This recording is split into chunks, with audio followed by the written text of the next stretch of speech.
গরিব মানুষের গণমাধ্যম নাই বলে, গরিব মানুষের বড় বড় কাঠামোগত প্রপাগান্ডার জায়গা নাই বলে আপনারা বোধ করছেন আপনারা পার পেয়ে যাবেন। এবং দুঃখজনকভাবে হলো সত্য, দেখবেন বাংলাদেশের অলমোস্ট এন্টায়ার গণমাধ্যম এই বিষয়ে কোনো ভালো রিপোর্ট করে নাই। মালিক পক্ষকে বলছি এবং বিএমএর ডাক্তার সম্প্রদায়কে বলছি, দয়া করে জনগণের বিপক্ষে দাঁড়াবেন না। এই জনগণের কাছ থেকেই তো আপনারা 50,000 কোটি টাকার ব্যবসা করেন প্রতি বছর। এলডিসি গ্র্যাজুয়েশনের যে আত্মঘাতী পথে হাসিনা সরকার যাত্রা শুরু করেছিল, সেই পথ যদি আগামী 3 বছর পর চলে, বাংলাদেশের ওষুধ খাত ধসে যাবে। 31 দফা আপনাদের ম্যানিফেস্টো, আপনাদের সকল বক্তব্যের সাথে আপনারা বিপরীত আচরণ করেছেন। তাই আজকের এখান থেকে আমরা দাবি করছি, যেই অধ্যাদেশ দুইটা দেওয়া হয়েছিল বাংলাদেশের গরিব মানুষের স্বাস্থ্যসেবা নিশ্চিত করবার জন্য, অল্প দামে যেন ওষুধ পাওয়া যায়, স্বাস্থ্য সেবা খাতের সারা দুনিয়ার যে নীতিমালা আছে সেইটাকে সামনে রেখে করা হয়েছিল, ঠিক সেই জায়গাতে আপনাদেরকে ফেরত আসতে হবে। তা না হলে বাংলাদেশের মানুষ সময়ে যখন আসবে তখন আপনাদের কাছে একটা প্রতিবাদ লিপি পাঠিয়ে দেবে, এবং এই প্রতিবাদের ভাষা আপনাদের জন্য সুখকর হবে না।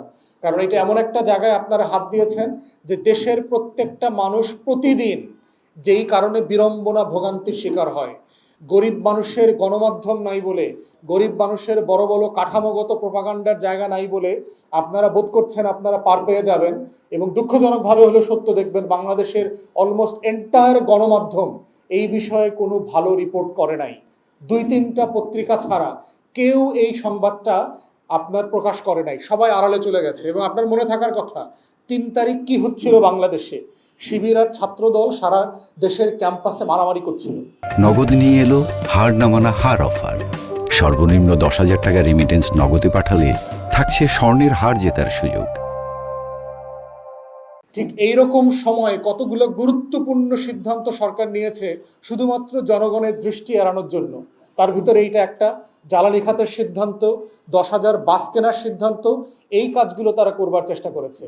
তাই আমাদের জাতীয় দায়িত্ব হচ্ছে জনগণের কাছে আমাদের যে দায়বদ্ধতা আছে রাজনৈতিক দল হিসাবে, তার অংশ হিসাবে আমরা সরকারকে আহ্বান করছি যে অধ্যাদেশ 2টা বাতিল করেছেন, ইমিডিয়েটলি পূর্ণাঙ্গভাবে শব্দে শব্দে অক্ষরে অক্ষরে আপনারা এটা প্রতিপালন করবেন, এটা রিইনস্টেট করবেন, এইটাকে বাস্তবায়ন করবেন, এনফোর্স করবেন।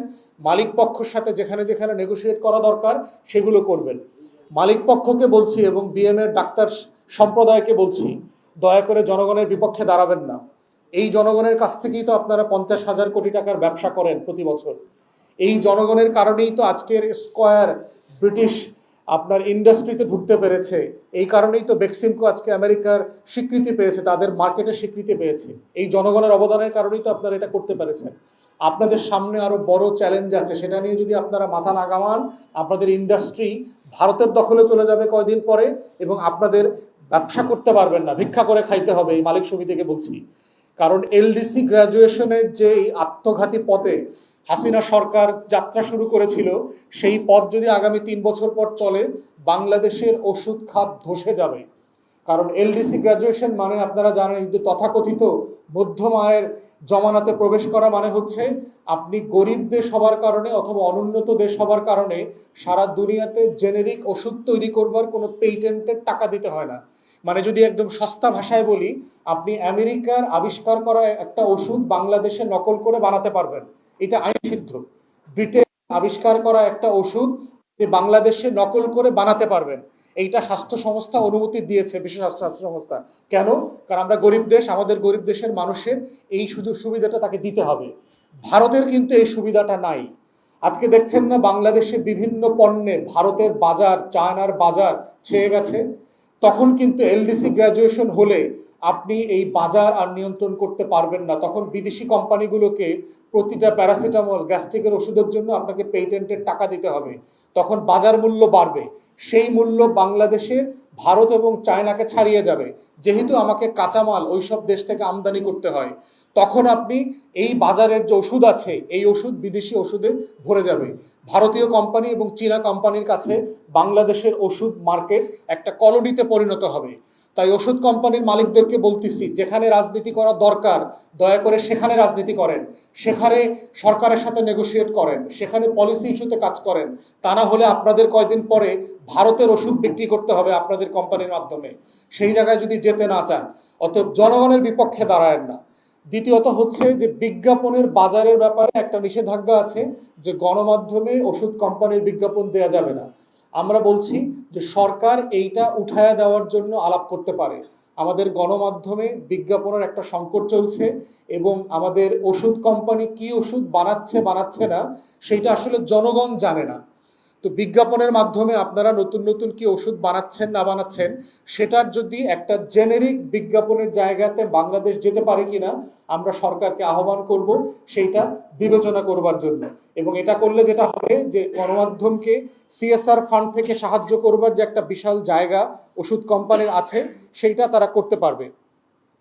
থার্ড হচ্ছে একটা গুরুত্বপূর্ণ জায়গা, সেটা হচ্ছে যে আমরা মনে করছি যে এই যে শত শত বিভিন্ন কোম্পানির বিভিন্ন নামে ওষুধ বিক্রি করবার যে জায়গাটা, এইটা জেনারিক নামে যদি নিয়ে আসা হয় তাহলে ওষুধের মান রক্ষা করা এবং এইটাকে নিয়ে ব্যবসা করার জায়গাটা সহজ হয়ে যাবে না, এইটা আমাদের জনগণের সাপেক্ষে যাবে। তো সেই জায়গায় এই বিষয়টাও সরকারকে বিবেচনা করা যেতে পারে। সরকারের একটা ফার্মাসিউটিক্যাল কোম্পানি আছে এসেনশিয়াল ড্রাগস, যারা শুধুমাত্র ওষুধ সরকারের কাছে সরকারি হাসপাতালে বিক্রি করে। আমরা দাবি করছি যে সরকারি এই কোম্পানিটা মার্কেটেও ওষুধ বিক্রি করবার, অন্যান্য ফার্মাসিউটিক্যালের মতো বিক্রি করবার মতো স্পেস তাকে তৈরি করা দরকার। কারণ সে একটা লোকসানি প্রতিষ্ঠান, এই প্রতিষ্ঠানটা যেন জেনুইনলি কম্পিটিশন করে বাজারে মার্কেট প্রাইসে এসে সরকারের লোকসানের বোঝা কমায় দিতে পারে। তাহলে যেটা হবে, তারা একটা ন্যাশনাল এবং ইন্টারন্যাশনাল স্ট্যান্ডার্ডের ফার্মাসিউটিক্যাল কোম্পানি হলে বাংলাদেশের মার্কেটে জনগণের অ্যাক্সেস আগের থেকে বাড়বে। তো এই বিষয়গুলো বিবেচনায় রেখে আমরা মনে করছি সরকারের সিদ্ধান্তটা ভুল, এবং এই ভুল সিদ্ধান্ত থেকে ফিরে এসে জনগণের পক্ষে যে সিদ্ধান্ত নেওয়া হয়েছিল অন্তর্বর্তীকালীন সরকারের, সেই দুইটা অত্যাবশ্যকীয় ওষুধের তালিকা এবং ওষুধের যে নীতিমালা দাম মূল্য নির্ধারণ করবার, সেইটা আবার রিইনস্টেট করতে হবে, পুনঃস্থাপিত করতে হবে, করে ইমিডিয়েটলি ওষুধের বাজারে জনগণের স্বার্থকে প্রায়োরিটি দিয়ে সকল পলিসি নির্ধারণ করতে হবে।